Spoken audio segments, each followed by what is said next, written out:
Salut les baigneurs. Vous avez sûrement tous au moins vu une fois de votre vie ce cliché lors de la consécration de Jean Boiteux à Helsinki au JO de 1952. Jean Boiteux qui est aussi le premier champion olympique français de natation en bassin. Mais t'avais pas déjà dit que c'était l'autre là? Charles de Vandeville, le premier champion olympique français de natation. Oui, mais là je parle bien de natation en bassin. Charles de Vandeville était champion olympique d'une épreuve qui se déroulait dans la Seine au JO de Paris en 1900 et non dans un bassin. Revenons donc sur la carrière sportive de Jean Boiteux, l'homme qui illumina la natation française dans les années 50. Quasiment tout prédestinait le jeune Jean Boiteux à devenir nageur de haut niveau.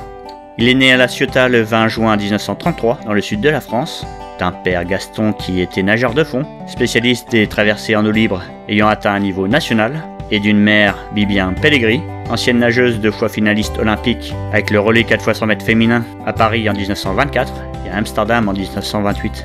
Jean a également un oncle, Salvatore Pellegri, qui a disputé les JO de Paris en 1924 sur les 400 mètres et 1500 mètres nage libre.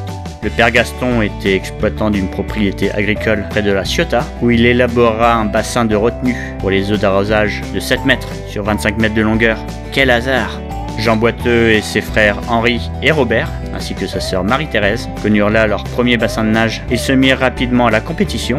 Jean était de loin le plus doué, au point qu'il quitte dès l'âge de 14 ans le domicile familial pour poursuivre ses études à Toulouse, mais surtout pour nager au sein du club des Dauphins du TOEC, le meilleur club français à cette époque, où il croisera son nouvel entraîneur, Alban Mainville, mais aussi son idole recordman du monde du 200 mètres nage libre, Alex Jani.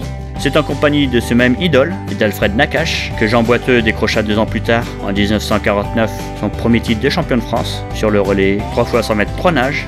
Le nage papillon n'existait pas encore officiellement. Victime par la suite d'une mauvaise chute en ski, il doit provisoirement nager en ne se servant que de ses bras, ce qui renforcera sa puissance musculaire.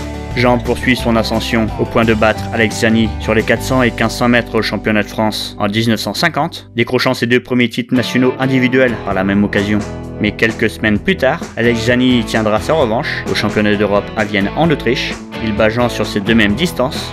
Jean Boiteux se contentera tout de même de 2 médailles d'argent continentales, sans compter une autre en argent également sur le relais 4x200 mètres nage libre. Mais il considérera cela comme des contre-performances et se remit très sérieusement à l'entraînement à son retour à Toulouse. Sa persistance finit par payer, vu qu'en juillet 1951, Jean Boiteux bat le record d'Europe du 400 mètres nage libre en 4 minutes 33 secondes et 3 dixièmes. Et en août, avec le relais 4x200 mètres nage libre, en compagnie de Joseph Bernardo, Willy Bilioc et d'Alex Jani, ils battent le record du monde de l'épreuve, détenu jusqu'alors par l'équipe japonaise des Hironoshin Furuhashi et Shiro Hashizume, entre autres. Sans compter qu'ils s'imposent sur les 400 mètres et 1500 mètres nage libre lors des Jeux méditerranéens la même année. Jeux méditerranéens? C'est quoi de ce truc? Ce serait trop long à t'expliquer, d'autant plus que tu es trop nul en géographie.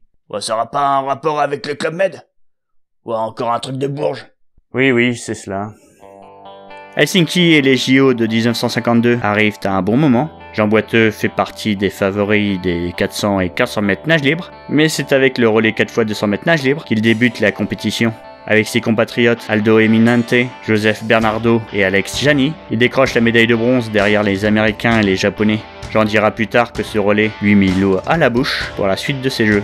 Ses principaux adversaires sur les 400 mètres nage libre sont le japonais Furuhashi et surtout le suédois Per-Olof Östrand qui s'auto-déclarera non sans arrogance avant ces Olympiades que ce sera lui le champion olympique du 400 mètres nage libre.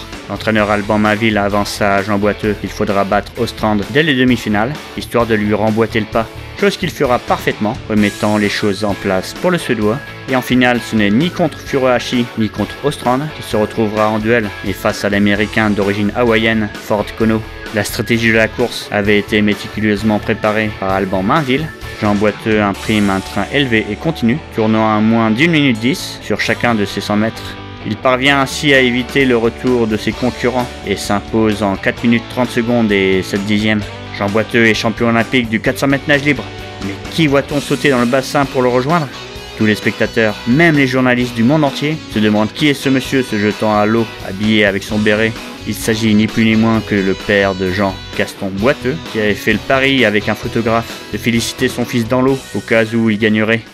Avec son papa?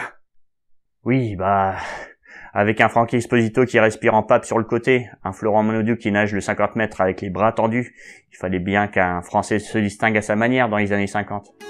Scène tellement mémorable qu'un des sponsors de la compétition, Coca-Cola, demandera même à utiliser cette scène dans un spot publicitaire plus tard. À seulement 19 ans, Jean Boiteux réalise ce que ses aînés, Jean Taris ou Alex Chany, ont manqué de faire. Charles de Vandeville fut le premier nageur français champion olympique une cinquantaine d'années plus tôt, au JO de Paris en 1900, mais il s'agissait d'une épreuve en eau libre de 60 mètres sous l'eau qui n'existait que pour l'occasion. Là, Jean Boiteux remporte une épreuve en bassin qui existe encore de nos jours, c'est peu de le dire. Suite à cette glorieuse victoire, dès le lendemain, Jean manqua de très peu de se qualifier pour la finale du 1500 mètres nage libre, n'obtenant que le 9e temps des demi-finales, chose qu'il aura du mal à accepter, vu qu'il s'était préparé davantage, selon ses dires, au 1500 mètres ou au 400 mètres nage libre. Face à ce dégoût, son compatriote Joseph Bernardo, qui lui était qualifié pour la finale, lui proposa de lui céder sa place, ce que Jean refusa. Ce 1500 mètres nage libre, qui sera finalement remporté par l'Américain Ford Kono, qui engrangera une 3e médaille rien qu'au cours de cette Olympiade.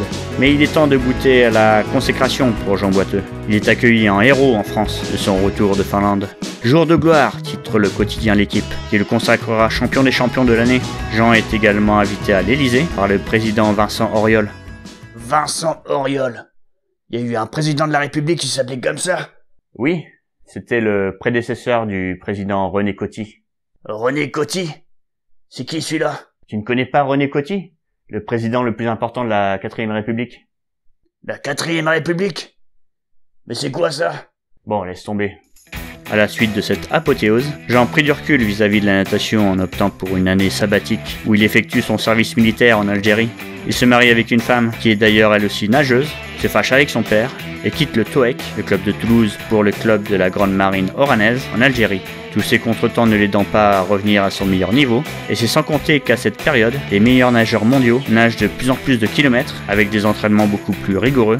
Jean Boiteux tente son comeback lors de l'Euro 1954 à Turin, mais ne remporte qu'une médaille d'argent sur le relais 4x200 mètres nage libre, battu par les Hongrois et Ron Brodouille côté individuel. Il termine seulement 5e du 400 mètres nage libre, à plus de 2 secondes du podium et 4 de la victoire. Mais Jean se refait peu à peu, en remportant tout de même quelques titres de champion de France des 400 mètres et 1500 mètres nage libre aux Jeux méditerranéens à Barcelone en 1955. Les championnats de France 1956 qui suivent sont un tour de chauffe avant les JO de Melbourne qui se déroulent en décembre. La piscine des Tourelles à Paris a été rénovée pour l'occasion et rebaptisée en l'honneur d'un ancien copain de club de Jean au TOEC, Georges Valeret, décédé prématurément d'une maladie 2 ans plus tôt. Jean Boiteux remporte un triplé 200 mètres, 400 mètres et 1500 mètres en battant au passage le record d'Europe du 1500 mètres. Mais arrivé à Melbourne pour les Jeux Olympiques, il constate à ses dépens le changement radical de visage de la natation mondiale, avec notamment les Australiens qui sont à un niveau nettement supérieur. Il ne passe même pas les séries du 400 mètres nage libre, épreuve dont il était pourtant tenant du titre, remporté cette fois-ci par l'Australien Murray Rose, qui pulvérise le record du monde et aussi le record olympique détenu jusque-là par Jean Boiteux. Jean est toutefois le seul Européen qui se qualifie pour la finale du 1500 mètres nage libre, mais ne termine que 6e et voit de nouveau Murray Rose remporter le titre. Murray Rose? Mais ce serait pas le daron du chanteur des Guns, Axl Rose? Ça m'étonnerait grandement qu'un nageur de la classe de Murray Rose ait un quelconque lien de parenté avec ce crétin de chanteur. Jean remportera tant bien que mal encore quelques titres de champion de France, mais avec des temps de plus en plus éloignés du meilleur niveau mondial. Il participe à cette dernière Olympiade à Rome en 1960, théâtre du grand fiasco de la natation française. Il est aligné sur le relais 4x200 mètres nage libre, qui manque de se qualifier pour la finale. Jean Boiteux prend sa retraite sportive à seulement 28 ans, après avoir accroché une dernière médaille de bronze lors des championnats de France en 1961 sur le 200 mètres papillon, épreuve qui n'avait alors jamais été sa spécialité. Mais ce n'est pas que sa carrière sportive s'arrête, qu'il s'éloigne pour autant des bassins. Bien au contraire, Jean y demeurera tout au long de sa vie. En tant que meilleur ambassadeur de la natation française, il commence par être conseiller technique régional à Bordeaux, entraîneur au Girondins pendant près de 40 ans, avant de devenir président de la section de natation en 1998. Jean Boiteux garda toujours un œil vif et passionné pour son sport, n'hésitant pas à réenfiler le maillot de bain pour les besoins de son club, les Girondins de Bordeaux, en cas de désistement lors des interclubs. Il est intégré au Panthéon de la natation mondiale, International Swimming Hall of Fame, en 1982.